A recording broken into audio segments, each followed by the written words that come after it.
we go. It's official, 8:30. Yep.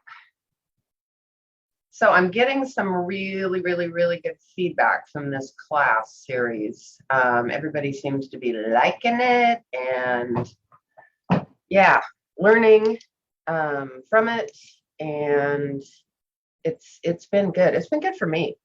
You never know the forms perfectly, but when you go back and review them, it refreshes you. Even though when you guys call me with a question, I still, as a matter of habit, pretty much always pull up the form and double check. I don't like to go by my memory. They change the forms and my memory fades, and I don't want to make a mistake. So take that extra time, count your days, read your forms, double check on things. And if you don't understand something, ask a question. There's no dumb questions. So yeah, it's hard to believe that we've been meeting for 4 days so far, and all we've gotten through is a residential purchase and sale agreement, inspections and the addendums, and financing. And there's probably another 50 plus forms on there that we haven't even touched yet. So like I mentioned on Wednesday, we're going to do today, we are going to do Monday, and then we're going to take a break. R4 is coming up. We've got lots of things on our plate, but mid-March, I'm going to start it again. I'm probably not going to go 3 days a week, but I do like starting early. And I really appreciate everybody being here on time so that we can rock and roll. If there's anything in particular you'd like me to cover, I would love the feedback. So I'm really trying just to focus in on forms so that we become kind of masters of them, or at least better than everybody else, as opposed to, you know, videos and that kind of thing. Although I will tell you all that under YouTube, if you go to Washington Realtors, if you haven't already done that and subscribe to that channel, that's where all of the Legal Hotline Annie Fitzsimmons videos live. And if you have missed a series, because she's done 4 or 5 series, her one on negotiating is absolutely amazing with John Manning, who's a RE/MAX broker in Seattle. He did a 5-part series on negotiating. New brokers, experienced brokers. That was probably one of the most eye-opening and gold video series, because that's what we do. We're negotiators. We know our contracts, we write them up, but just the act of writing the contract isn't going to get you to a paycheck, and it isn't going to get you people in a house, and it isn't going to get you a listing. So you have to be comfortable negotiating, and frankly, most of us are not. So go back, watch the series on negotiating. There's also individual videos. Like there's one just on the inspection agreement. There's one just on the financing agreement. So you've listened to me. We've covered a lot of things, but sometimes hearing it from a different perspective is really great. So Washington Realtors, YouTube, subscribe up at the top. Just go to the video tab and all the videos come up. So, all right. Anybody have any questions before we get going today? Ready to do this? Okay, today we are covering, let me pull this up here. Condominium purchase and sale agreements, manufactured home purchase and sale agreements, and multifamily. Hopefully we're going to get through them. And like I said before, we are, even though it seems like a really deep dive, I'm really skipping the surface of a lot of this stuff. So your homework, I would suggest printing off these forms, sitting down with a highlighter and actually going through, highlight your time frames, highlight the things that you don't understand, highlight the things that have to happen in sequence, so that you really get familiar. So I'm going to start with condominium purchase and sale agreements. And most people think condominium, residential, and condominiums, by the way, are very popular because they're kind of the new affordable housing, number one. Number two, probably 15 years ago or more, our Washington legislature passed some very onerous condominium rulings that pretty much clamped down on most builders having any incentive to build out condominiums, which is why you haven't seen a lot of new build condos lately. There's a few, but there's not like there used to be. There used to be condo conversions where they would take apartment buildings and convert them into condominiums. And then there was new build condominiums, and we hadn't seen that. Well, they went back and they actually changed some of the law to make it more attractive for builders to get back into that market. And from what I'm reading, condominiums are the new condo market is going to take a surge in the coming year or two. So it's really important you get familiar with these, because if you've got a first-time home buyer for 300,000, in all likelihood, they're not going to find a decent stick-built house, but they sure can find a condominium. And it's a starter home. They can go in, they can paint, they can remodel, they can have their pets in a lot of situations. So getting familiar with condominiums is really, really important. All right, here we go. Condo purchase and sale agreement. There's a couple of different things right off the bat with condominiums. The legal description is the first thing that most people are not familiar with. The top is obviously, you just fill out the blanks. It has a parcel number, that is normal, but then you're going to put in the unit number here. If it has one, I live in a condominium, I don't have a unit number, I have a physical street address, but most condos do. So residential condominium, parking number. So parking and storage are probably the two unique things in condominiums. Sometimes they're included with the unit, but oftentimes, believe it or not, they are not. So if you go look at a condo and it says storage unit is, 42C, and you go take a look at it, don't assume that it's automatically included. It may be rented. It may be available for additional purchase. There may be a waiting list. So don't skim over the top of storage in a condominium, because that's probably one of the biggest downfalls of a condo. A lot of times they don't have storage. So ask the listing broker if it's not covered in there. And the same thing with parking. Centerpoint condos is a good example, I think. I think they still do this, where you actually had to purchase additional parking in addition to the purchase of the building. And Tessa Jarvis, I love you already with a good question. You're probably going to stump me, so go for it. No, I think it's probably an easy one. But so townhouses are similar. Like, would you use the condominium purchase and sale agreement for a townhouse or one of the like zero lot line units, or would you use the regular purchase and sale agreement? So the trick to finding that out, in my opinion, is two things. Number one, does it have CC&Rs, covenant conditions and restrictions, which should be uploaded to the listing agreement, but you can go on Realist and find out. If they've got CC&Rs, it would be classified as a condominium. Most zero lot line homes are not condo. It's been my experience. Townhouses, to me, it's kind of another word for condo. Townhouse means multi-level. In other areas, they are definitely different. So look for CC&Rs, but the other one you would look for is a homeowners association. In most cases, a single family home, unless it's in a development, would not have a homeowners association. But we have literally gotten all the way up to closing on transactions before and found out at the 11th hour that what we thought was a single family is in fact a condominium, or what we thought was a condominium is in fact a single family. So check with title if you have any questions at all. When you look at your, go here, hold on, I'm going to go.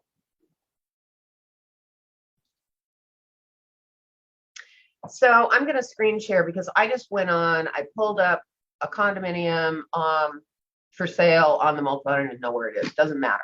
And I went to supplements and I went to legal. So in the legal, it says unit 7804 Rosedale Commons, a condominium. There's your key right there. If you go to the legal and it says that, or it says according to a declaration filed under recording number identified as yada yada, if you see declaration, if you see the word condominium in there, in all likelihood it is a condo. If you are not sure, double check. We literally, the lender didn't catch it, nobody caught it. We actually had to change the entire purchase and sale at the 11th hour. It changed the interest rate. Doesn't happen often, but that's on you to help find out.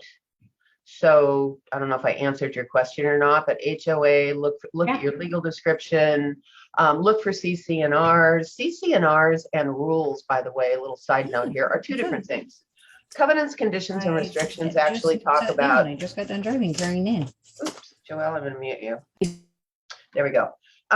Covenants and CC&Rs, covenants, conditions, and restrictions cover everything from how the HOA is set up, who's responsible for what. Sometimes it covers pets, but also look for rules. Rules are not recorded. CC&Rs are. So note to self, if you are selling a condominium and you're not seeing rules on there, I would reach out to the listing broker and ask if there is a separate set of rules. Again, in my condo, there is. And the rules cover things like barbecues on the patio. So you can't have briquette barbecues on the patio. You can have 2 pets limited to 40 pounds. Another thing that it might address, and this is very, very important if somebody wants to go in and remodel, is the type of flooring that you can put in a condominium. Why is that? Most condos are multi-level. So if you are on the first floor and somebody above you on the second floor rips out all of the carpeting and just puts in hardwood floor, we all know what that sounds like when somebody walks across the floor, especially with high heels, or especially if they're a heavy walker. There are a lot of condominiums that restrict the kind of flooring that you can put in your unit when you remodel, number one. Number two, you a lot of times will have to get permission from the homeowners association to even put in new flooring. Now there's all kinds of floorings out there that actually has a backing on it, that's soundproofing, bamboo flooring. Anyway, there's all kinds of things, but don't just assume that your buyer can go in, rip out the floor and put any kind of flooring they want. We had a situation one time where we had a handicap purchaser. A lady was in a wheelchair, obviously needed hardwood or solid wood, solid surface flooring throughout the unit. We were under contract, and fortunately, both the buyer and the broker took the time to read the CC&Rs. Lo and behold, discovered they didn't allow solid flooring at all. No exceptions, nothing. We backed out of the contract and we went out and sold her something else. That would have been horrible if we would have gone all the way to closing, and then the day after closing, when she gets a contractor out there and starts ripping stuff up, the president of the HOA shows up at her door and says, "What are you doing? You can't do this." Guess who the first phone call is going to be to? It's going to be to their broker. The other one that you need to watch out for is pets, because pets are family. Everybody's got pets these days: cats, dogs, hamsters, goldfish, whatever. Be sure if you have a buyer, whether they have a pet or not, that you check into that, because even if they don't have a pet, trust me, it's going to become an issue when they go to resell. Because a lot of buyers have, and then I laugh because they go, "Oh, but it's a small Labrador Retriever. It's only 50 pounds. Well, that may not work. And again, if they close on the property and find out that they can't bring Rover with them, they are not going to be happy at all. And there's usually no exceptions to those no pet rules. Now, most condominiums do allow some kind of a pet, but be sure and check on that. So pets, flooring, parking, storage, those are kind of the triggers, the things that I've run into a lot and had issues with. So hopefully you won't.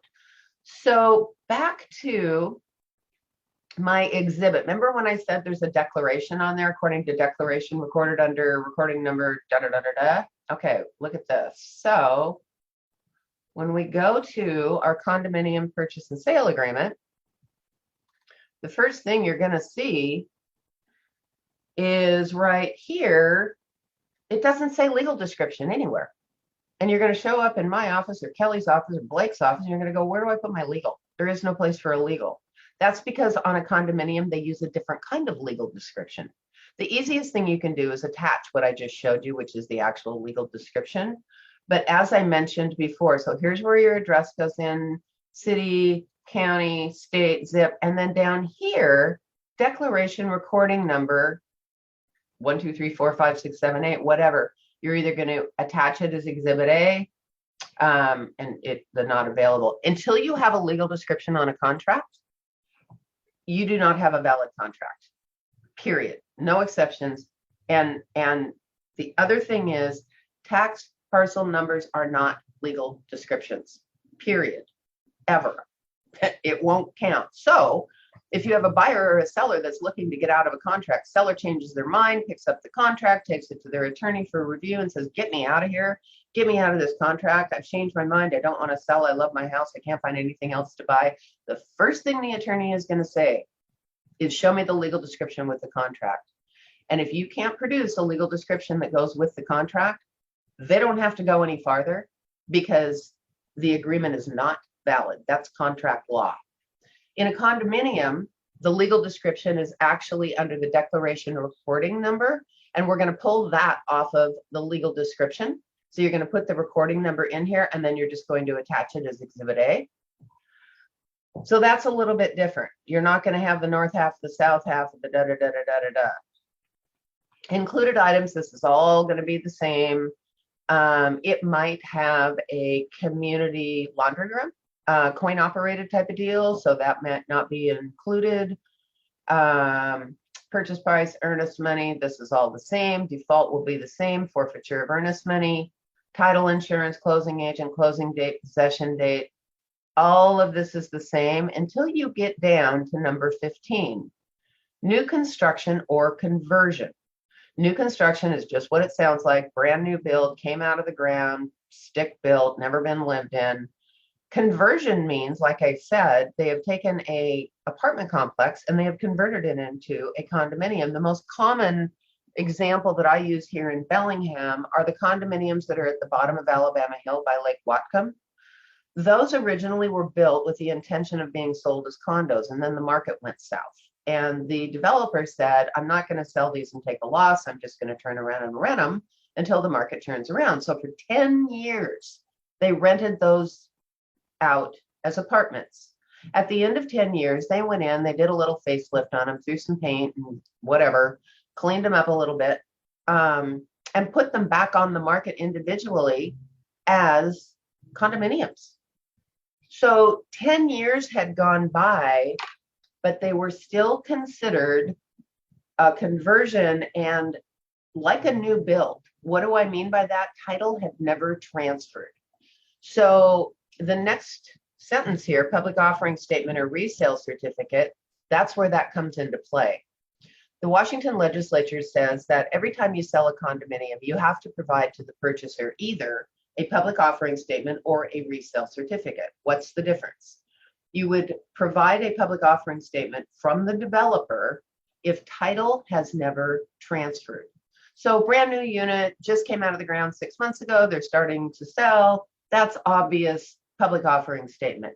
My example of the units, however, at the bottom of Alabama by Lake Whatcom that sat there for 10 years as rentals and then went on the market as condominiums because title had never transferred, would still have to be given a public offering statement. So it does not matter the age of the unit. You just say, has title ever transferred on the property?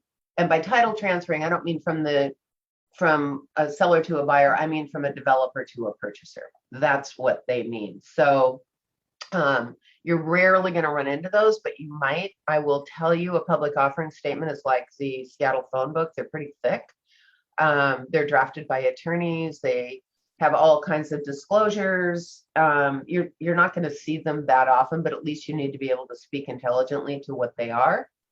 A resale certificate is what is provided either by the homeowners association or the property management company that manages the homeowners association to the buyer. Actually, the seller purchases it. The maximum that the HOA or the person preparing it can charge is $250. That's set by the state. So if you're taking a condo listing, talk to them about the resale cert, because it's the seller's responsibility to order it, pay for it, and provide it to the buyer. So received. The public offering statement would be an example of something you might get in advance of going mutual, but a resale certificate would not. Usually resale certificates are unique to buyers, usually.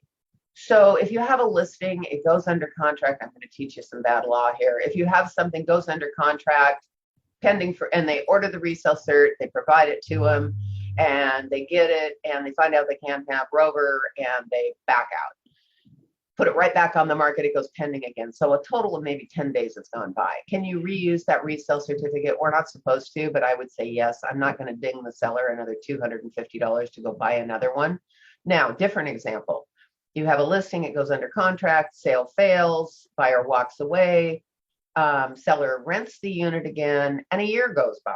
Do you need another resale certificate at that time? Absolutely, you do. Because what is in a resale certificate? Well, I'm going to switch screens here. Can people see me on this? I can't see you, so somebody hold down their space bar and tell me if they see resale certificate. Yep. Okay, good. All right. So a resale certificate, you're gonna get confused because you're gonna go on the forms and you're gonna go, oh, here's the condominium resale certificate. I'll just give it to my seller, have them fill it out, and we're good to go. No. The only reason this condominium resale certificate is part of the forms is if the homeowners association does not have a property management company that will prepare this for them, and it's a small HOA and they need to prepare it themselves. But this is something for the seller. So if you're in a 40-unit complex with a property manager, there would be no reason for you to give this condominium resale certificate to your seller because it's going to be prepared by the homeowners association management company on your behalf. It's here as a convenience, not as a necessity, right? So condominium resale certificate, I just kind of want to go through this. The legislature also said there have been too many instances where a buyer has purchased a condominium and a month later they get hit with a $20,000 special assessment for new siding on the complex and they knew nothing about it. And oh, by the way, they don't have 20 grand. And that's not fair to the buyer. So the legislature passed, as part of the Condominium Act for the state of Washington, this protection for the buyer where the homeowners association basically needs to disclose the financial health of the association. What do I mean by that? Well, do they have a reserve account? Do they have money in their reserves to pay for things like new siding? Or if you look at the reserve account and there's $1,000 in it and the bill for new siding is $100,000, you can pretty much guarantee that everybody's going to get hit with a special assessment to pay for that new siding. But on the other hand, if you look at the financials and you see they've got $250,000 in there and they're planning on doing that, that would be plenty of coverage. So this helps the buyer look at the financial health as a snapshot in time prior to making the purchase and decide at that time if they want to move forward with the sale. So the first thing they ask is there a first right of refusal? Why do they ask that?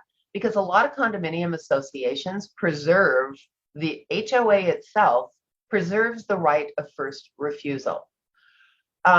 What is that for? It protects them if there are liens against the property and they want to purchase it themselves, if there's other owners in the complex that maybe want to purchase. It's rare that they are there, but you need to know if they are, because otherwise what happens is you go mutual on your contract, which triggers the right of first refusal time frame for the HOA. Again, it doesn't happen often, but you need to be aware that it is definitely out there. And where are you going to find it? You're going to find it on your condominium resale certificate. It's going to tell you right here. There is or is not a right of first refusal. So assessment. The current monthly common assessment for the unit, by the way, condominiums always have dues, what we call their condominium dues. You pay them every single month. It normally covers the exterior of the building. It covers things like landscaping. It covers things like water, sewer, garbage. It might cover your cable. Every HOA is different in what is included in their HOA. So don't just assume all of those things are going to be covered. But as my insurance agent tells me, usually with a condominium, if you take your house, your condo, and you turn it upside down and you shake it, everything that comes out is your responsibility to insure from walls in. Everything outside of that is the responsibility of the homeowners association. And that is all paid for by this common assessment. Why would you want to know if there's past due or unpaid monthly common assessments. Well, if there's 10 units and 8 of them are in arrears, then in all likelihood, you're in financial trouble. And the 2 people that are still paying are probably going to carry the burden of keeping the condo going until they can collect against the other 8. That's not normally a problem, but that's why they ask it. Here's a key one. Are there special assessments either levied against the unit so we're doing the siding, it's $100,000. Everybody got a $10,000 assessment. Did everybody pay the assessment? How much of it is past due? And is it payable monthly or is it payable in one lump sum? So this says, are there any special assessments levied against? They've already been levied. Well, that's all great, but what if at the last HOA meeting they had last month, they decided at that point that they were going to go ahead and start getting bids to put new siding on the unit? That technically hasn't been levied because we don't know what that's going to cost. We don't know what each homeowner is going to be responsible for. We don't know if there's enough money in reserves. So be careful about this one because it's kind of it's a tricky one. Has the assessment been levied? And I'll return to that in just a minute. In addition to the monthly, there is blank past due and unpaid against the unit 4. Maybe they've got back taxes. Maybe there are arrears in their mortgage and the HOA has been notified. Again, it's rare you're going to see that, but that's all going. So when you get these, read it, but make sure that your buyer reads it. This is not your job to decipher it for you, but you need to be aware of what's in it. Delinquent assessments receivable. So again, they're talking about delinquent, and is the association current on all of their bills? Are they paying the landscaper? Are they paying the insurance? Have they paid off that new roof? There was a huge project on a complex down on State Street that actually went on for a year and a half. They did new siding, new roofs, and the special assessments were about $80,000 per owner. So these are not normally chump change. Fees. The following fees are payable by unit owners. Fines for violation of rules. Well, what does that mean? Well, they catch you with a briquette barbecue on your deck and it's a $50 fine. They catch you not picking up after your dog. It's a $50 fine. They catch you parking in the wrong spot. They catch your guests parking in the wrong spot. Those type of things. So are you getting the picture here that living in a condominium has the advantage of being more affordable, but it's also going to be a little restrictive for some people. And some people don't like that. So they need to make kind of a life decision. Are they willing to live with these rules? Is there a move-in fee? Some places charge for a move-in fee every time somebody moves in or out of the unit. Resale certificate, parking, storage, rental of units, use of common facilities, A lot of times they have a clubhouse, which you can certainly rent if you want to have a big party, baby shower, whatever, Super Bowl party. But there's probably going to be a fee for renting it. That'll all be disclosed here. Other anticipated repairs or replacement costs. Okay, remember when I said before, these are the fees that have been levied, but you don't really know on that one if there's something coming up. Here's where this is actually even more important than the ones that have already been levied. I want to know what they're thinking about. I want to know what they're talking about. I want to know what they're anticipating. We're doing a driveway replacement right now, and it's probably going to be about a $200,000 bill. We have sold 2 units since this all came to fruition. Both parties were fully aware that they're going to get hit with a special assessment, and they opted to buy anyway. So are there any anticipated repair or replacement costs? But here it is, in excess of 5%. If it's minor, you don't have to disclose it, but at 5% of the annual budget of the association. Where do you find the budget? I'll get to that in just a sec. The association has cash reserves for repairs. How much money do they have in the bank? How much money have they saved?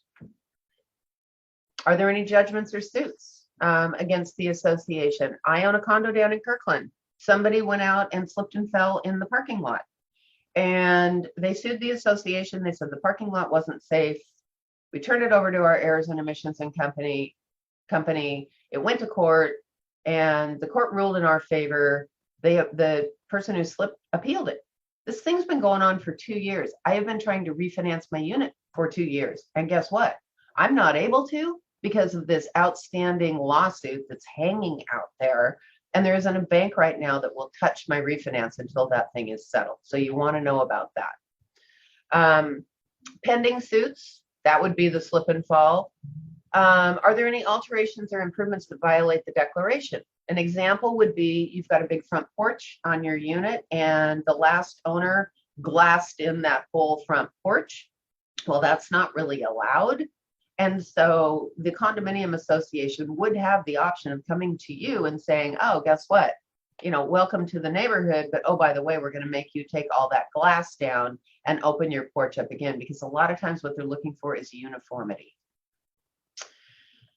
How many units are owned by the developer? This is if it's a brand new unit. And why do they ask this? Because the lender is going to want to know how many are owner occupied. This has to do with your financing. If it's a brand new unit, a lot of times the developer has financing in place, so that doesn't really become an issue. It used to be a much, much bigger issue. 50% is kind of the rough rule of thumb. If more than 50% are owned by the developer, or more than 50% are rented, it could be an issue with your financing, and that's question number 3 of the number of units. How many are principal residents? How many are second homes? And how many are vacant? Is there anybody that owns more than 10%? And again, this is going to have to do with financing. Are there any code violations? Is the title held fee simple, or is it on leased land?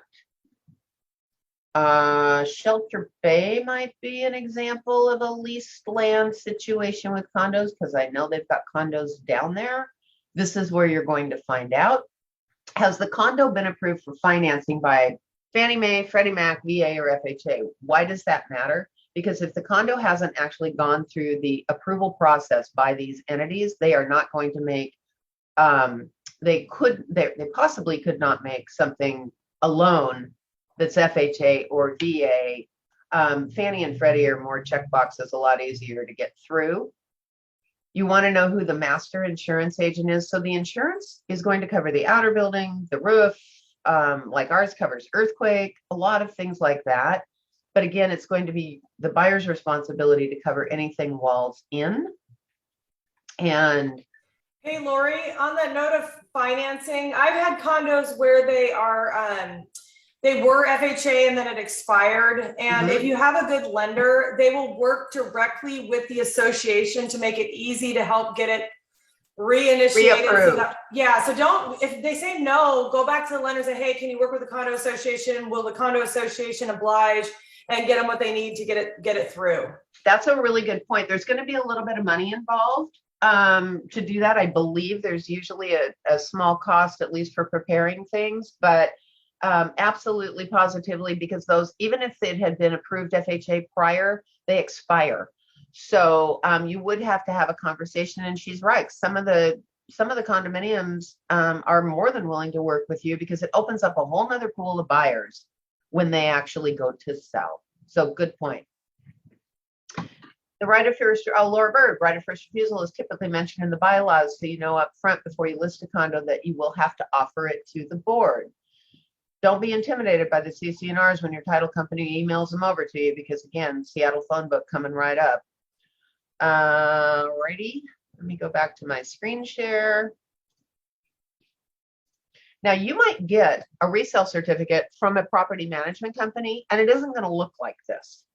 It doesn't have to look like this exactly, but all of this information has to be covered in the resale cert. So reading through it, is there a warranty on the units? Here's the part that gets skipped a lot, especially if it's a homemade resale certificate.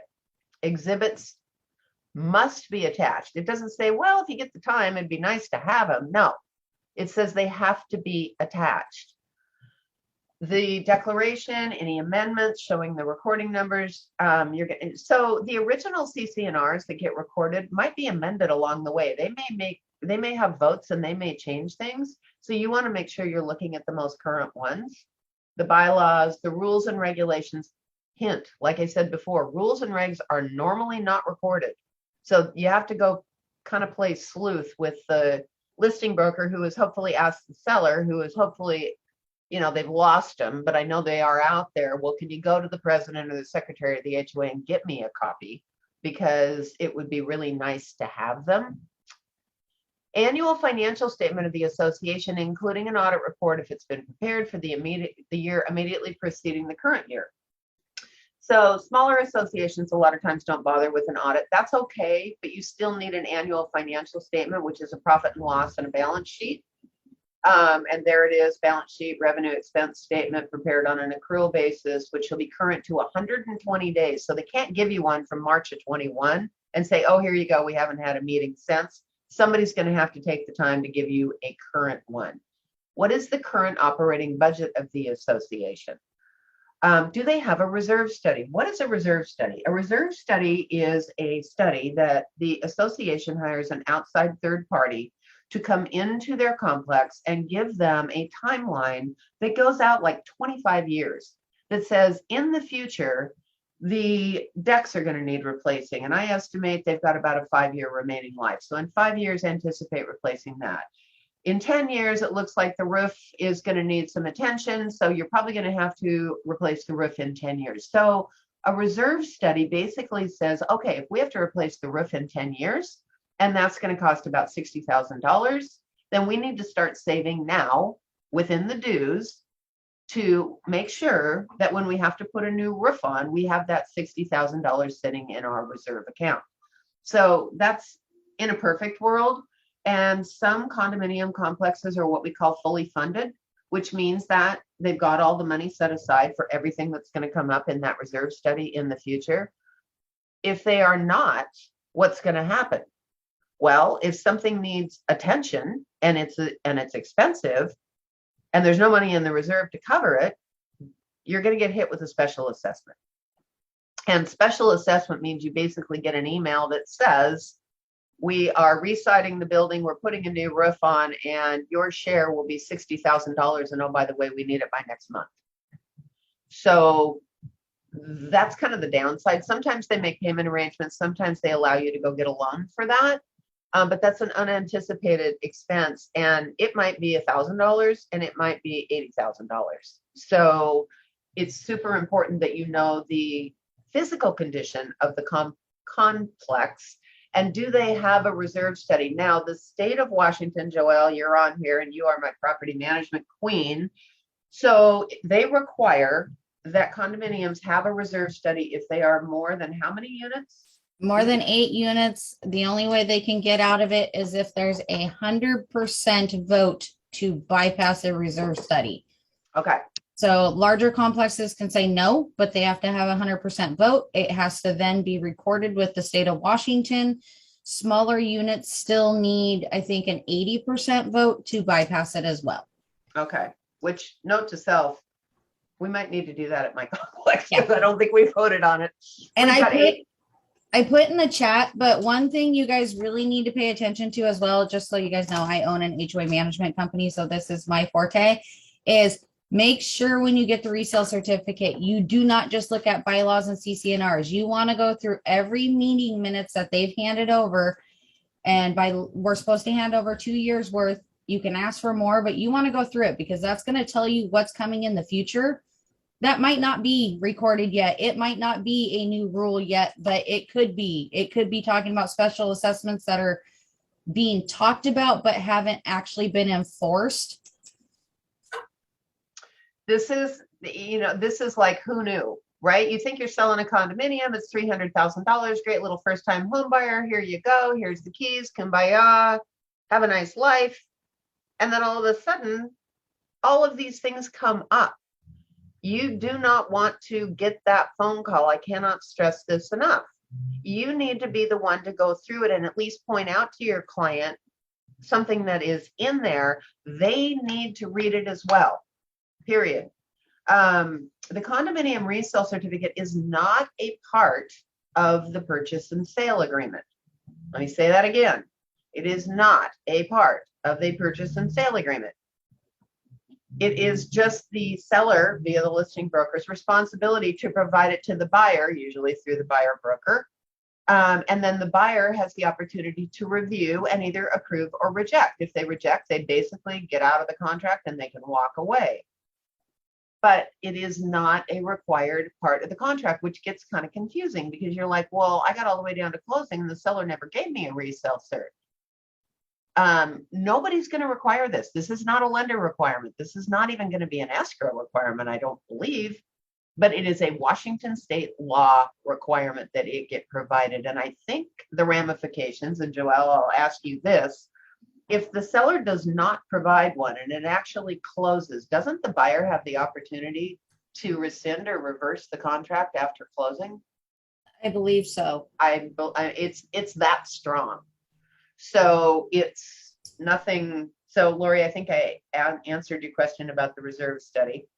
Well, and you want to make sure you get one. There's a lot of HOAs out there that are, and I'm not saying anything bad about self-managed HOAs, but self-managed HOAs, I've noticed because I've taken on quite a few lately that have been self-managed for like 20 years. They're not paying attention to their deferred maintenance. They're not paying attention to things that are going to cost a lot of money in the long run.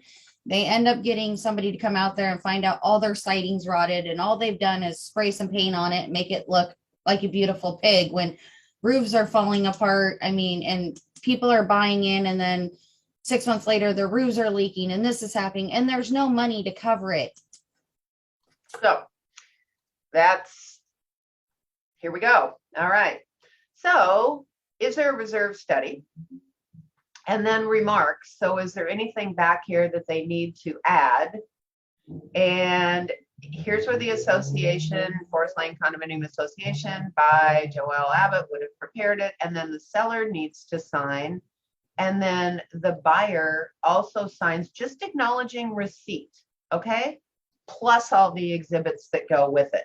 So back to the exhibits. So you're going to get all of these financials, your reserve study, and the reserve study can be big as well, balance sheet, current operating budget, all of these things, as well as the minutes, are going to come along with it. So that was kind of a long little segue I went off on, but I wanted you to understand kind of what is in a resale certificate and why it's important that you get it as quickly as possible when you go under contract, although it can normally take, I think they have 10 days to provide it by default. It can even take longer. Sometimes the property management company will say you need to come over and pick it up. It's too big to email, it's too big to scan, whatever. But you need to stay on top of that and make sure that your buyer gets a copy and then that the buyer actually takes the time to go through and read the dang thing. So any questions before I move on? That was a big one. Okay, let me pull up our next, or go back to my condominium. Where's my screen share? There we go. Okay, back at it. I'm still on page 1 of the condo. But now you know the difference between a public offering statement and a resale certificate.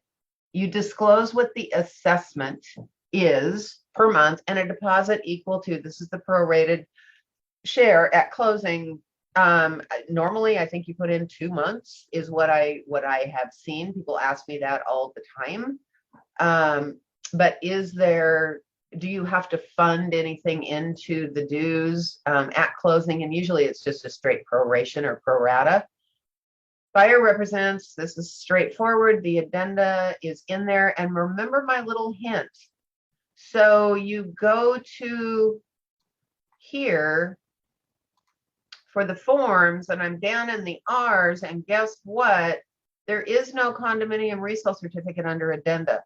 That's my clue that it is not a part of the contract. You also don't see a seller form 17. That's not in there because that's not a part of the contract either. Technically, do you have to provide it? Yes. Is it a part of the contract? No. This is all straightforward. Nothing has changed. Still got to disclose the money. Still got to do your earnest money, included items, condition of title, title insurance. So here's my point, you guys. When you actually go through a purchase and sale agreement like the Form 21 that we covered on day 1 and 2, and you get comfortable with all of these paragraphs, the majority of these paragraphs are identical from contract to contract, property type to property type. There's going to be 1 or 2 paragraphs that are going to be different. But if you can get the basics down, closing and possession can take place on a weekend. All of these things, if you can get that down so you can explain this upside down to your buyer, or when you're on a shared Zoom call with your buyer and you're going through this, and you need to be able to summarize every single paragraph on here. And you need to be confident about it. You don't skip things, but my eyes would glaze if I had, Laura Bird sitting there reading every single sentence to me. I would shoot her. I'm not that way. And if somebody is a reader, give them a blank copy of the contract ahead of time. If they're an engineer, whatever, and let them go through it, ask any questions that they want, because the time for them to be sitting down and reading all this stuff is not on the day you're making an offer. They need to be comfortable with this in advance. Closing and possession, 1031s, closing costs and prorations, all of this is all the same. Counteroffer, agency disclosure, commission, property. Here we go. Wait a minute. I'm all the way back here on paragraph Y. And here is the first thing. I'm on the last page, and the last two paragraphs the last three paragraphs are the first difference and the only difference in the contract other than what's on the first page. So they go through and they do a little explanation about what a public offering statement is. They do an explanation of what a resale certificate is. And here's the RCW. If you've really got a nerd that wants to go look up the Condominium Act for the state of Washington, RCW 64.34, have at it. It's all in there. The multiple has taken that law and they have baked in the protection to the buyers and the sellers, frankly, in this contract to make sure that you, as the broker, are performing the duties that we're required to perform under the Condominium Act for the state of Washington. So, condominium assessment, it just says subject to change from time to time. Yeah, guess what? Everything goes up. As costs go up, your HOA dues will probably go up. And we have just completed the condominium resale certificate and purchase and sale agreement. So the addendums are going to be just like normal. You're going to use financing, but let me talk a little bit about an inspection on a condominium, because you're like, oh, wait a minute. They only technically own by themselves from the walls in. The rest of it is owned as a community by the condo association, of which your buyer will be a part of. But what happens, and this is common, when you have an inspection done on a condo, I recommend them. They're going to look at the inside of the unit. They're going to look at all of the appliances and all of that other good stuff. But a good inspector is also going to walk around the outside of it. And what if there's decks? And what if there's like rotting at the footer of the beams that hold up the decks? So the inspector writes it up and says, this needs attention, and this needs attention, and you get the inspection request back. Who do you give it to?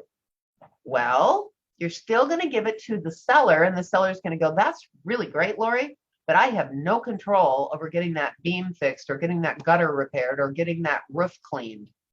So now what?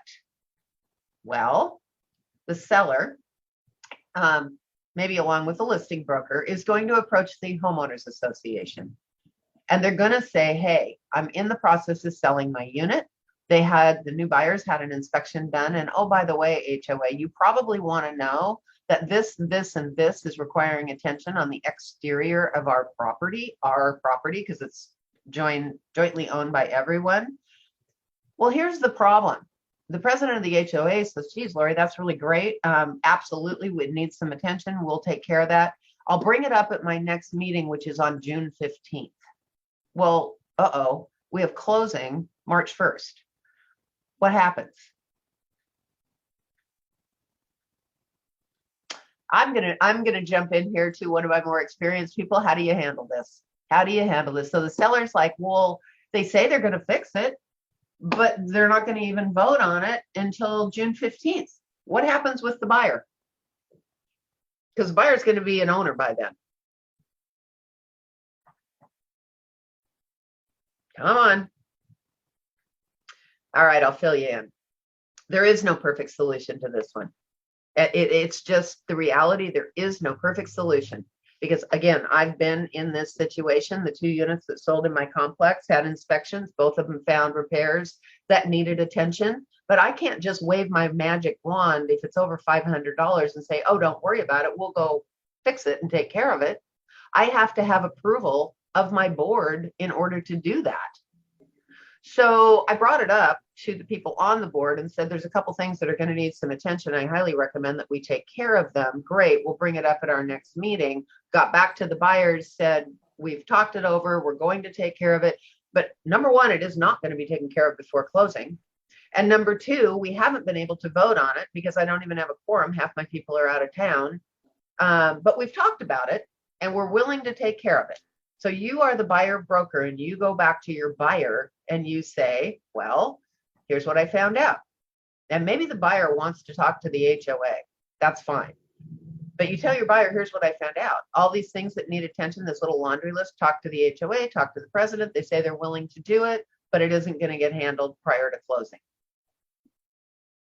It's kind of a leap of faith on your buyer's part. It depends on how comfortable your buyer is with that homeowners association following through on what they said they would do. I wish I had a better answer.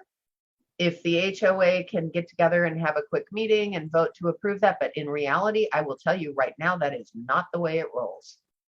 Anybody with more experience have, Joelle, I'm going to call on you again because you're the HOA, you're the one that prepares it, and they come back and say, you got, matter of fact, it happened at ours. You've got rotting beams. They need to be taken care of. And I'm like, that's great. We'll take care of them, but it ain't going to happen before closing. And oh, by the way, I'm not going to guarantee it.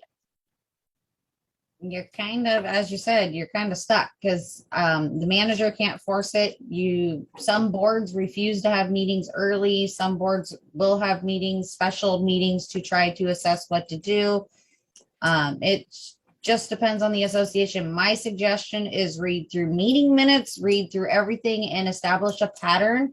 If they've been willing to fix things in the past, what they have fixed, what they've denied, and see, because if they have a past of what, and ask to look at like their bill ledger and what repairs have been done and see where they're on track with their reserve study. Have they maintained the items in the reserve study at the time frame they're supposed to, or are they 5 years behind? That will give you an idea whether or not this is a safe transaction to close while you're waiting for them to do some repairs. Yep, absolutely. So in our case, we were doing repairs, fairly major ones, on a very regular basis. So it was obvious the HOA was paying a lot of attention to the condition of the building and was very vested. Plus, we're 100% owner occupied, very vested in maintaining the building. That's not always the case. Polly, you have a question? Yeah.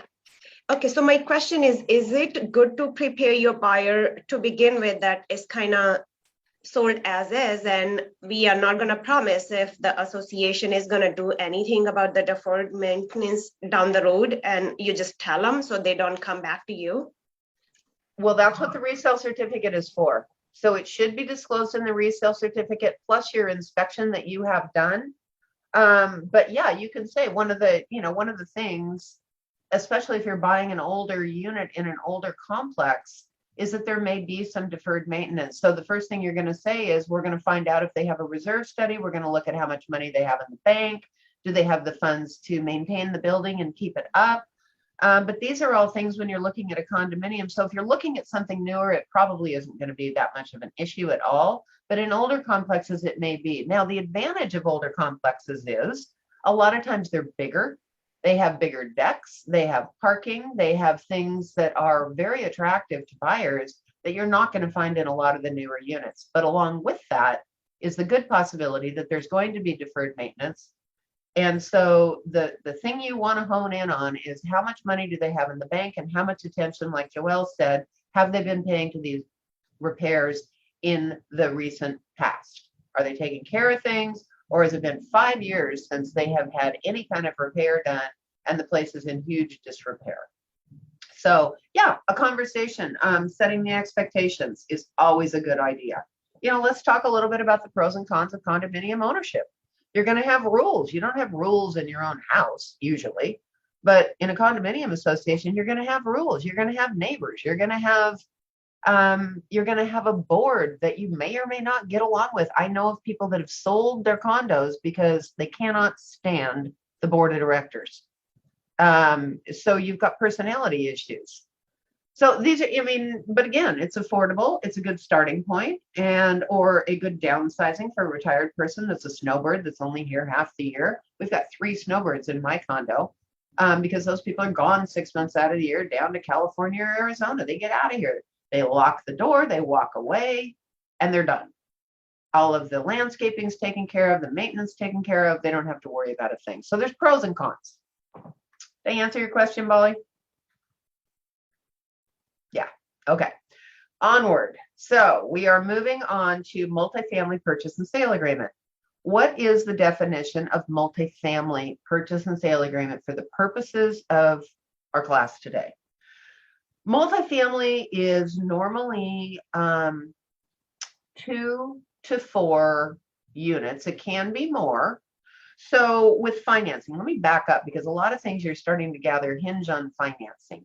So you've heard lender talking about conforming properties. Conforming properties are 1 to 4 units, period.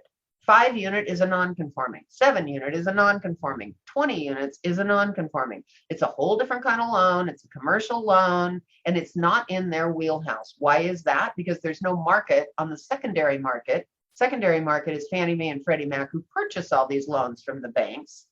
Fannie and Freddie say, we don't want 5 units. We don't want 10 units. We don't want 20 units, but we really like 1 to 4 units. So that's a nice conforming property. Multifamily purchase and sale agreement can be used for that. Can you use it for a 5 unit or a 10 unit or anything else? Sure you can. Of course you can. Would you use it if you were selling a strip mall? Probably not. How about a gas station? Probably not. How about a piece of industrial land with a warehouse on it? Probably not, because a multifamily means just that. There's more than 1 unit that is a residential unit. Make sense? Here we go. Multifamily. Pretty straightforward. Couple of twists in here. We're back to having a good old-fashioned normal legal description, unlike a condo where you're going to have a declaration number. So we're back to a legal. You're going to attach it. Included items. This is the first one I'm going to stop at, because let's say it's a 4-unit complex, and normally you don't have the ability to be able to walk through all 4 units prior to your offer being accepted. Maybe you can, but remember that there's most likely tenants in there, or maybe one of the units is vacant. And so the listing broker and the seller say, look, you can go see unit B, but A, C, and D all have tenants in them. We'll make arrangements when you do your inspection, but we really don't want to disturb them any more than we have to. So not unusual. So you really don't know what is included. Now, a good listing broker will attach a list of personal property. Stoves, refrigerators, here comes the tricky part, washers and dryers. Don't assume because you see a washer and dryer in a multifamily that it goes with the sale. It might belong to the tenant.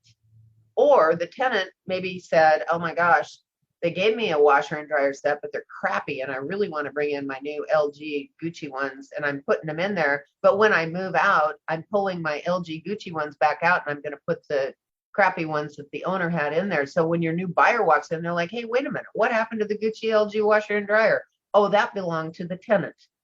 So a personal property list when you sell a multifamily is really, really, really important. And they cover all of those things in there. It's the same list that you've been looking at, but you should have a separate personal property list. If you don't, we're going to ask that it be provided. Purchase price, earnest money, all of this is the same. Everything is the same on the front. So really, page 1 is just like any other purchase and sale agreement. And I'm going to go down through this, and you're going to see, again, all of these paragraphs are exactly the same until you get farther on down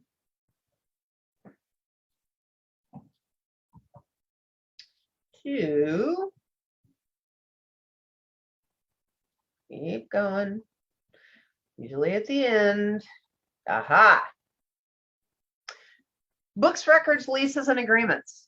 Paragraph Y on the multifamily purchase and sale agreement. So usually with multifamily, you are going to have tenants. And the thing you need to know is that the agreement between the tenant and the owner survives closing. What does that mean? That means if there are leases in place when you purchase the building or when your buyer purchases the building, those leases are going to continue past the closing date, and you have to honor them. Your buyer has to honor them. They can't just say, oh, you had a 12-month lease, it's up December 1st, but you know what, I need you out because I want to move into that unit. As soon as we close, I'm giving you notice. It doesn't work that way. The leases will survive closing, and the new buyer has to not only honor the term, but they have to honor the price, the deposits, everything that goes along with it. So if the former seller was paying for power, sewer, water, and garbage, you can't just change that when you become a new owner. So you are going to undertake the prior seller's position in that lease agreement, which is actually a legal binding contract. So your clients need to understand that. Side note, the Landlord Tenant Act for the state of Washington, because of COVID, was modified, and there was emails that went around, but I just want to remind everybody that even if a lease is expiring, the seller still has to give a tenant 90 days notice of intent to move them out of the unit. So they have a lease that's up August 1st. They're planning on listing it July 1st. Do not wait until July 1st to give them the 90-day notice if you want one of the units to be vacant. Sometimes they do, sometimes they don't. But the terms of the lease, in all likelihood, that they signed with, once a lease is up, it just goes on to a month to month. That doesn't apply anymore. We have to give a 90-day notice. Now, what happens if the end of that 90 days falls after the closing date? So you give them a 90-day notice on July 1st, which will take us July, August, September. That'll take us to October 1st. We put the unit on the market in August, and it closes on September 1st. What happened to that 90-day notice that we gave that tenant? They're supposed to be out on October 1st. I gave them the notice July 1st. What happened? We changed owners. We have to give notice. We have to start all over again. So the new owner has to give a new 90-day notice. They closed on September 1st. They have to give a new 90-day notice, and let's say they do. So now you've got September, October, November. Now it goes until December 1st. So the notices, even though the leases survive closing, the notices do not. You need to know that. So if somebody intends to move somebody else into a unit or occupy it themselves and they need to get a tenant out, remember that. 90-day notice does not survive closing. Okay. Books, records, and lease agreements. Why do you want to see all this? Well, you want to look at the financial health. Usually this is an investor purchasing. Now, can you sell a buyer a fourplex and have them live in one of the units and rent out the other three and still get a loan for that? Sure you can. Matter of fact, what a great investment. So they're going to get a really sweet interest rate. They're going to get a really sweet loan. They're going to get their foot in the door. They're going to live in it maybe for a year. Then they're going to rent it out, turn around, and maybe go buy something else. A duplex, a triplex, a fourplex, because they're conforming. They're going to get the advantage of an owner-occupied interest rate while they've got tenants helping supplement the rent. Make sense? Seller shall make available for inspection by buyer and its agents as soon as possible, but no later than 10 days after mutual acceptance, all documents available to seller relating to ownership and all that other good stuff. And then it spells out what? Statements for real estate taxes, assessments, utilities, property management agreements. Note to self, a lot of times property management agreements, it's baked into them that they also can survive closing. So it's really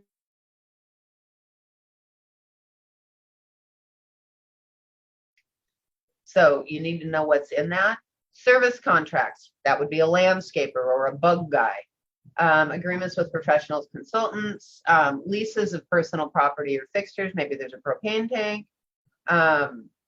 Schedule of the tenants. schedule of the rents and deposits. So the 4 units, Susie, Sam, Fred, and whatever paying rent. Here's the deposit. Here's a copy of the lease agreement. Is there anything else that goes with it? And it will blow your mind, but a lot of times when you ask for copies of the lease agreements that go with the units, the seller's going to say, oh, I can't find it. I don't know where it is. You go to the tenant and he goes, yeah, I don't know. I've been here for 10 years. I don't remember ever having a lease agreement. So at that point, it's considered a month to month. You still have to give 90 days, but there's nothing to turn over. Diane Sager. I just had a question. If you say that you are going to be owner occupied, do you have to be full time there, or can you have your place that like where I live now, but I want to go to Spokane and have a place where all my stuff will be there and it'll effectively be my space, but I may not physically be there all the time? So that's a question for a lender. Are they going to consider it a second home, or are they going to consider it a primary residence? Because remember, as of April 1st, the underwriting and lending requirements for second homes and investment properties is changing. And they are now, it used to be that second homes where you live part-time in one and part-time in another, it used to be that those fell under owner occupied primary residence and you got the best interest rate out there. Well, Fannie and Freddie decided that, second home market's really hot. We're either going to take advantage of it or we're making too many loans. I don't know what their thinking is, but they're basically penalizing buyers of second homes by raising the points that they're going to charge. And it's not by a little, it's by like 3.5 points. 1 point equals 1% of the loan amount. So could you do that? It's all about the lender. It has nothing to do with the seller. It has nothing to do with you as a broker. That is a conversation for them to have with the lender. They're going to get a better interest rate if they can get it approved as a primary residence. Primary residence means you spend more than 6 months out of the year in the property. Okay. How long do you have to live in it? So you buy the property as a primary residence, and 3 months later you get transferred to Houston and you move and you rent it out. Can the lender come back and call the loan? No. That's, you intended to occupy as a primary residence when you moved in. If you, normally it's a year. That's kind of, but there's nothing in writing that says it should be a year. But you're pretty safe if you buy it as a primary residence, you live in it for a year, you stick a tenant in there and you move on. A year is probably safe if you ever get audited. Just FYI. So Diane, did that help? I'm assuming she's saying yes. I said Okay. yes. Oh, go ahead. I just said yes. I said yes. Okay, good. So the seller has 10 days to get all this good stuff. So 10 days, remembering our calendar days, not including weekends and holidays. But what happens if on day 11, you still don't have them? There is a clause in here that says if the buyer, in the buyer's sole discretion, so they can do this if they want, they don't have to, but they can, does not give notice of disapproval within 10 days of either receipt of the above documents or the date the above documents are due, whichever is earlier, you might strike that and say 5 days of either receipt of the documents. Okay, wait. Then it is conclusively deemed the buyer is satisfied with them. But what if you're on day 11 and you still haven't got them? You better do up an addendum covering your butt, because the buyer, by doing nothing, has approved something that they may not even have. And that's very, very, very common. So keep your eye on your timelines. Buyer shall be solely responsible for obtaining any required consents to assume any leases, contracts, or agreements. In other words, if there's contracts with property management or landscaping or whoever, the buyer is the one that is going to undertake that. And the seller is going to transfer everything at closing. There's also a clause in here, and I think it was baked into the other contract, or not one of the other paragraphs, that basically says the seller shall not go in and undertake new agreements or modify existing ones without the buyer's permission. Why is that important? So you've got a fourplex, you've got leases in place, one of them's on a month to month, and it's his brother-in-law, and he's having a tough time, and so he's only charging him $500 a month rent, and it should be $1,500 a month rent. After this property goes under contract, the seller cannot go back to that tenant and say, hey, I'm going to write another lease for another 12 months at $500, and the poor sucker who's buying it is going to have to live with it. Okay, that is in the contract, that the seller is not to do that. Doesn't happen often, but you need to know it's in there, because your buyer is probably going to ask you, how do I know they're not going to go in and renew all these leases? Because I want them to expire, because I plan on updating or remodeling all these units and then putting them back on the market for more money. All right. So I'm going to stop that share. Multifamily purchase and sale agreement, they're actually a lot like residential, but the difference is inspections are going to be more expensive, because the inspector is going to inspect 4 units, not just 1. So it's probably going to be north of $1,000 on a 4-plex. Matter of fact, I know it will be north of that. The other thing is that if there's tenants occupying the property and you want to show it, be sure and read the showing instructions carefully, because there is a law that says the tenant has to be given 24-hour notice in advance of the property being shown, and it has to either be posted or you mail it, do whatever. Usually what happens is the property management company will go over and post on the tenant's door that the property is going to be shown, or sometimes they make arrangements to get the tenant completely out of a unit for a full day and then try and pile all the showings into that one day. It's never a perfect world. The odds of being able to see all of the units prior to making an offer, it doesn't always happen that way. Most investor clients are sophisticated enough to know that. And so what they do, they go ahead and build in an inspection, right? So you use your 35, you have an inspection. That inspection gives you the right then to go into every unit, all 4 of the units. So it's kind of a double edge. They're seeing maybe 3 of the units for the first time, along with doing the inspection. Now, this is a case where they probably will go along with the inspector to go into the units, because you're going into a tenant's property. So this is the exception to the rule that we talked about with residential, where you shouldn't follow them around. With inspections on multifamily and commercial properties, you're probably going to end up following them around, just to make sure that if there's tenants there, the tenants, number one, they know you're coming. That's always fun when you show up and the tenant's in their underwear and they're, there's crap everywhere. And then, hey man, I didn't know that was today. Well, guess what? It's today. So that's your job then, to step in and kind of try and figure things out. Get the inspector in. The inspector, it doesn't take them long, but they're going to go in and do their inspection on the inside and the outside. Now, if your client goes in and sees all 4 of the units and says, oh my God, this is way more than I want to take on, and I think it's overpriced, they can use that inspection addendum to get out of the contract. So it's a double-edged sword. So you're not only going in and doing your inspection, but you're also probably viewing the units for the first time, especially as you get into the larger complexes. If it's got 25 or 30 units, it can take a day or 2 to do a complete inspection on a multifamily property of that size, because the investor is going to want to get into every single unit. It's just going to happen. It's a whole different animal. That is not something you want to undertake on your own as a new person. Get a commercial broker involved if you're getting up into that. Yeah. So any questions on multifamily? You want to get a copy of the leases. You want to get a copy of the books and records. Another hint on that, don't always believe what the listing broker puts down for expenses. As a matter of fact, in most cases, unfortunately, what they put down is what the seller told them, and it may or may not be true.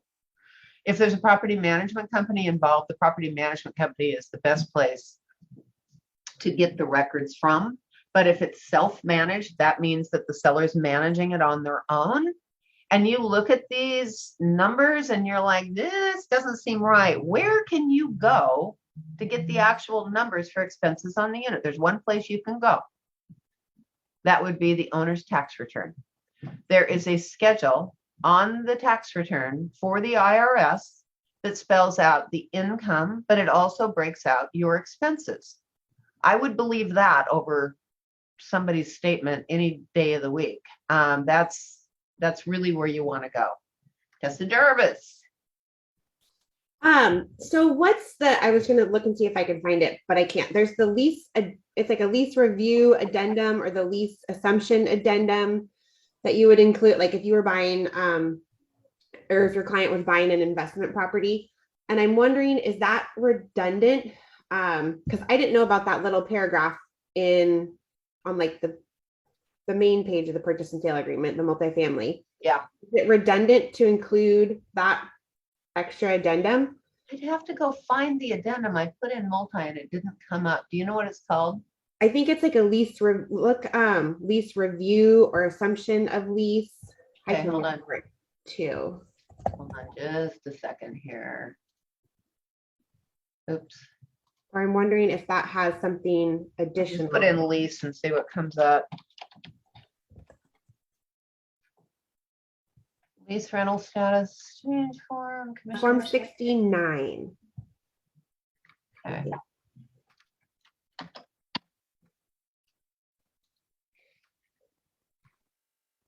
Oh no, that's not the one that I was looking at. No, that would be that.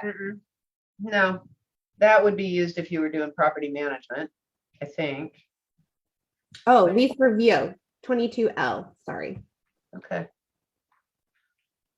Oh, the assignment of lease. This is for a commercial property. Yeah, You 22L. wouldn't need to use that. It would be redundant.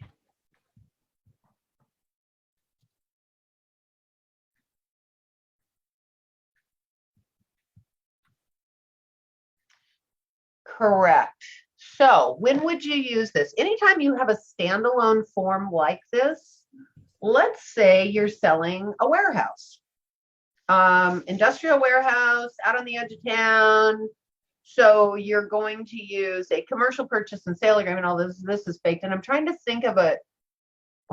Oh, maybe you have a single family home and it has a mother-in-law or it has an ADU out back. You're going to use a residential purchase and sale agreement, but it isn't going to have anything in there about reviewing leases. You wouldn't necessarily use multifamily if the main use of the property is residential. You'll always go to what's the highest and best use of the property. All right. You have a tear down piece of crap house on a beautiful 5-acre piece.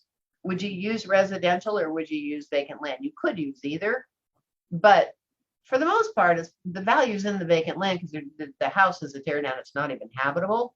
So what's the highest and best use? So you would add a lease review addendum to a purchase and sale agreement if you're using another kind of addendum. Maybe you're using a condominium that's rented. There's an example. Maybe you're using a house that's rented. It's not a multifamily, it's a single family. So you're going to use the residential Form 21 purchase and sale agreement, but this is going to give you all the rights to take a look at the tenant who is currently in place. So it could even be a single family home. There we go. Got it. Cool. Yeah.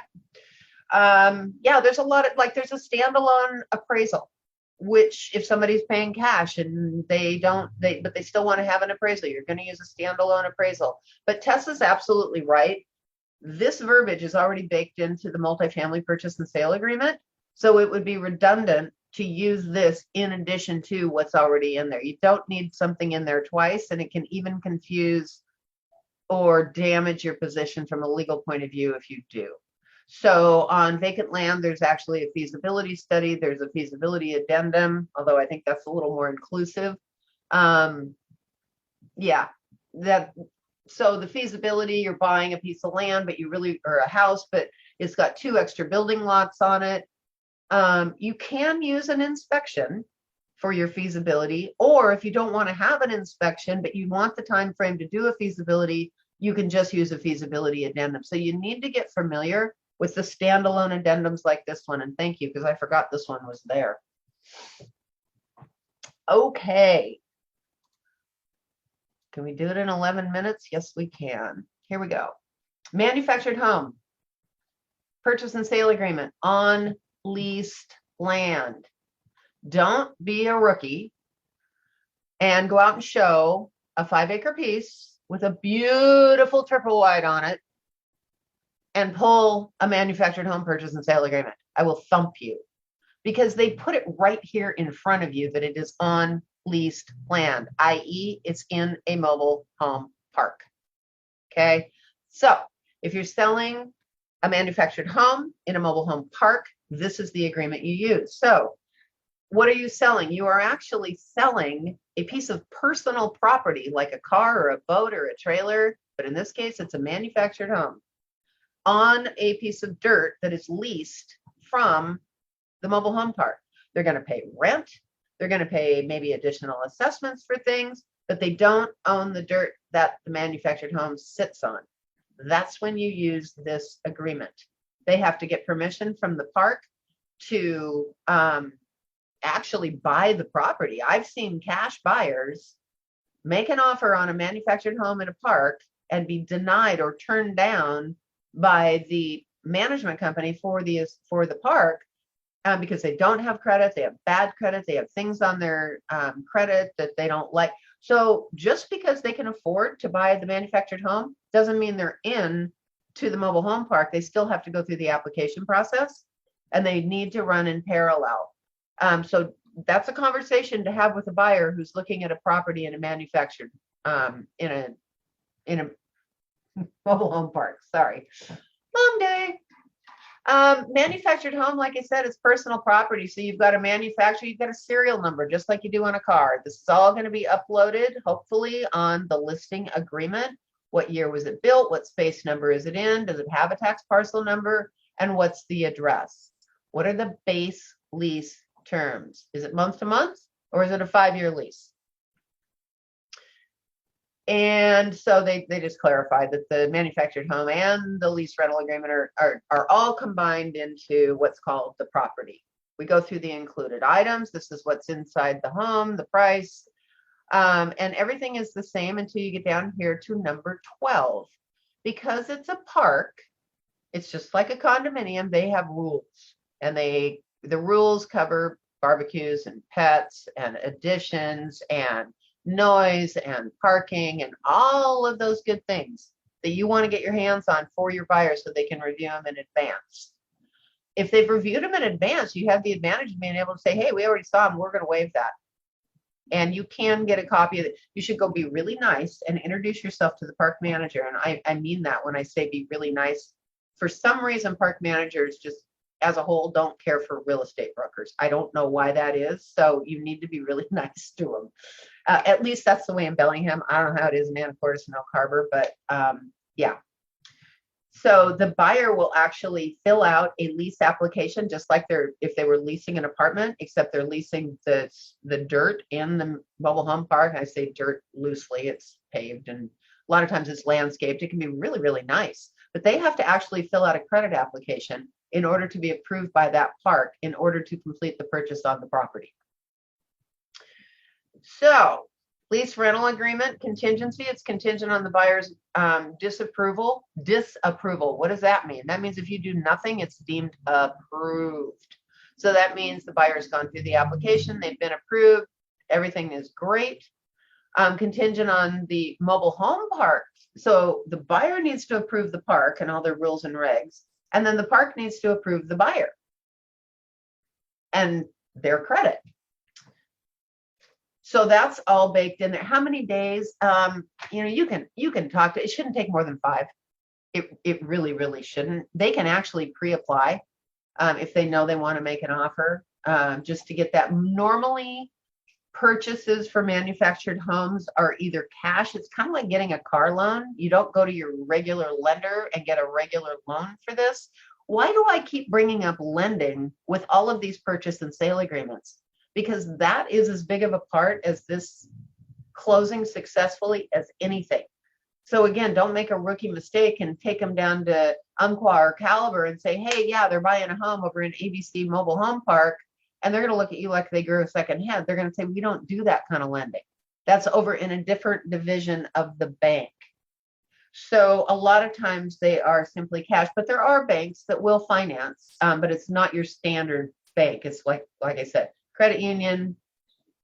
It also depends on the age of the manufactured home. Prior to 72, 76, which one is it? It's almost impossible to get financing on old ones. 76. Prior to 1978. It's June of 1976. And if you got a single wide, Oh. if you got a single wide and you're prior to 76, you better have cash. If the, back to the other one, if the manufactured home is on the beautiful 5-acre piece and what we call the title has been eliminated, which means it becomes a part of the property and it becomes real property. But if the lender finds out, and they will, that the manufactured home has been moved twice before it landed on this property, if it's been moved more than once, you're dead in the water for normal financing. One time, it can be moved one time. Title elimination's relatively easy. Now I'm out of the park and onto the 5-acre piece to convert it from a piece of personal property to a piece of real property, where now lenders will make loans on it. They won't loan on the car slash boat slash mobile home over here, manufactured home, but they will once you eliminate title. So you got to get the park's approval. You've got to, the buyer has to approve the park has to approve the buyer. I'm going to go to the very end and see, because this is where it all lives. And it's right here. VW X and Y, park rules, and this just spells out that unless it's waived, that it is subject to the buyer's review of the rules. The seller should provide within 3 days of mutual acceptance. Don't wait for that. Just go to the park manager and ask him for a set of the rules nicely. But the buyer's approval is conclusively deemed unless they give notice. What does that mean? Don't miss your deadline, or the buyer has approved the rules by doing nothing. Can they assume the lease? This is the land on which the manufactured home sits on. It's contingent on the buyer's ability to assume the lease rental agreement on the property on terms acceptable to the buyer. And again, it's conclusively deemed waived unless you give notice. This is just spelling out or expanding on the single sentences on the front, approval by the buyer. But then we get down to Department of Labor and Industries compliance. What the hell is L&I doing with a manufactured home? Well, the state of Washington, in their infinite wisdom, couldn't figure out where to put mobile home building compliance, like when you do an addition or whatever. So they handed it over to the Department of Labor and Industries. Don't ask me why. But there is a guy here in Bellingham. I'm sure there's one in Mount Vernon or Anacortes. And it's their job, if there's been an addition done to a manufactured home, to go out and inspect it and make sure that it meets the approval. What's the rough rule of thumb? If anything has punctured or gone through any of the exterior of the manufactured home, so they added a deck. If they added a deck and actually bolted the top of the deck through the roof of the manufactured home, that's going to require labor and industry. If they just leaned the deck up against the edge of it and didn't puncture that, it's not. So that's the rough rule of thumb for Department of Labor and Industry. And I will share with you, most buyers in this case say, I really don't care. I really don't want to. You need to point out to them as their broker that they have the right to do this. Buyers advised manufactured homes are subject to regulation. They have special regulations for this. And the buyer has 10 days to inspect the manufactured home on the property for purposes of compliance. And they can give notice of any deficiencies. And if they do give notice, then the seller has 15 days to remedy the deficiencies, or the agreement shall terminate. I will share with you, however, that a lot of times that never happens.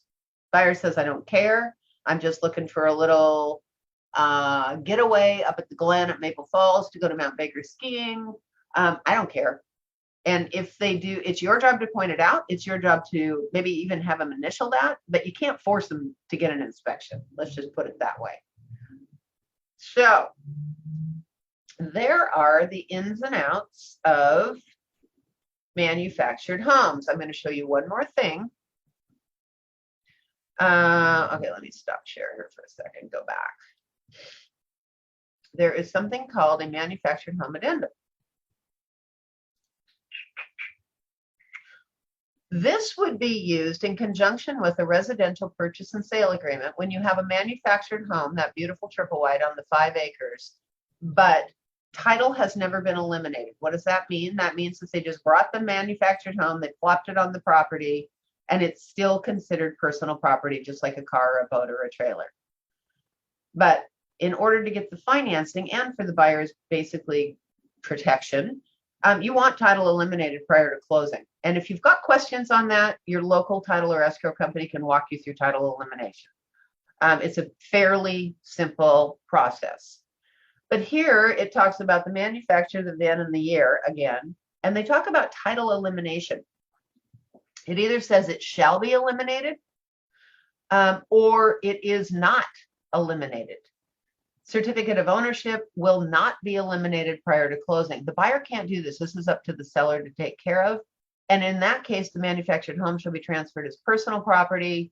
So that beautiful 5-acre piece, but instead of a beautiful triple wide, it's a crappy 1962 single wide that is covered in moss and mold and everything else. And the seller says, hell, I'm not going to get title elimination on that. You're going to tear it off anyway. But this is a disclosure to the buyer, heads up. Yes, it is being eliminated, or no, it is not being eliminated. They talk again about the Department of Labor and Industries compliance inspection. And again, the buyer is advised. This is the same paragraph that was in the purchase and sale agreement. And it also just says, to the extent of any conflicts, the terms of this addendum shall control, which is pretty standard. Addendums always trump the purchase and sale agreement. Filled in blanks trump pre-printed, and handwritten trumps it all. That's actually illegal. So it goes pre-printed, filled in the blanks, handwritten. That's so if somebody handwrites in something, it is going to take precedent over anything pre-printed in a contract. For example, when you make a modification. That's just a little side note. Does it take the regular inspection if additions are done? You can definitely do a regular inspection on the property, but that is not going to clear you through labor and industries if title has not been eliminated. Even if title's been eliminated, it still, I think, falls under labor and industries. So you need to talk to them about doing both. The L&I inspection is not that big of a deal. It's not expensive. It doesn't take long. And the guys are really pretty nice that do it, just so you know. It's just a different kind of inspection when you're dealing with a mobile home, manufactured home. So, whoo, we covered a lot. We covered a lot. Really went deep into condominiums because frankly, that will probably be the most common purchase and sale agreement besides residential that you will be dealing with. So I want you to just for grins and giggles, go look up that RCW and take a peek at it. It's pretty straightforward. It's actually not that hard to read. But I wanted to make you familiar with resale certificates so you can speak intelligently when you're working with a buyer. You need to know the pitfalls. Your ignorance is no excuse. It's your job to make sure that resale cert gets delivered and that they read it and that you take a look at it as well and point out anything like, again, especially remodeling with the floors, pets. Maybe they want to buy it and do it as a rental. You need to check for rental caps. Is there a maximum number of units that can be rented? And are they already there? Do you have to get in line in order to rent yours out? That means that the next available one that comes up, maybe you can do that, but don't just assume you can buy a condo and throw a renter in there. Doesn't work that way. Parent buys for a child who is going to college at Western. Dad's in title, kids living in it. Technically, you could consider that a rental agreement, right? So maybe we want to throw the kid on title just to get around that. Just be aware of these little pitfalls with condominiums. There's a lot more to them than you thought. Foundations sometimes have to have an engineer inspection for financing. Are we talking foundations on manufactured homes, Laura? Feel free to jump in. Yes, certain lenders will require a engineer inspection, and that usually falls on the buyer for getting that done and costs $300 or $400. So it's something to be aware of when you're selling a manufactured home. And so definitely Jay is saying for FHA, and Mariah is chiming in and agreeing. So thank you for pointing that out. So I'm assuming that is for manufactured homes on their own land, correct? Not in a park. Correct. On their own land, yep. I don't think Okay. FHA is gonna loan in a park. I don't think so either, but I just wanted to make that clear. It gets confusing. And like I said, the most common rookie mistake, one of the ones I see, is grabbing the wrong purchase and sale agreement on a manufactured home and grabbing the one that we just went through. And then you got egg on your face because you're going to come to Laura or me or somebody, Kelly, and they're going to go, what are you thinking? So you got to know your forms, you guys. You got to know your forms. Okay. Double check if it can be a rental when purchased. Can it remain a rental after the tenant moves out? That's another one. There may be a line of 5 other people waiting to rent their units. And just because it was a rental when you buy it, doesn't mean it can remain a rental down the road when the lease expires, when that tenant moves out. You can renew that lease, but if they move out, it may become a whole different world. So lots of things to know about manufactured homes, lots of things to know about condominiums. Another just interesting thing, go pull an active or any listing on condominiums and see if they've got the CC&Rs and rules attached, and flip through and take a look at them so you can see what one looks like. If they don't have them attached, you can always get the CC&Rs from the title company because they are recorded documents. Hopefully they've been updated, but not always. So Or if you just want to look over a resale certificate, I have ones I have saved in my computer that I've done in the past. I can always shoot them over, which would be an entire packet for a condo that you can look through. Just shoot me an email. Joelle is phenomenal. She's my go-to lady for rentals, HOAs. She manages my HOA, does an incredible job. And it's just so, but you'd be amazed at how many self-managed complexes there are out there. And when you run up against one of those, your job is going to get a little bit harder. Okay. Have a wonderful weekend. I will see you guys all one more time Monday morning, 8:30. I'm still figuring out what I'm going to be covering. So I was thinking about doing listings, but we've also got a lot of addendums and things that I haven't covered. I'm thinking that maybe the addendums would be more prudent to cover because listings are pretty straightforward.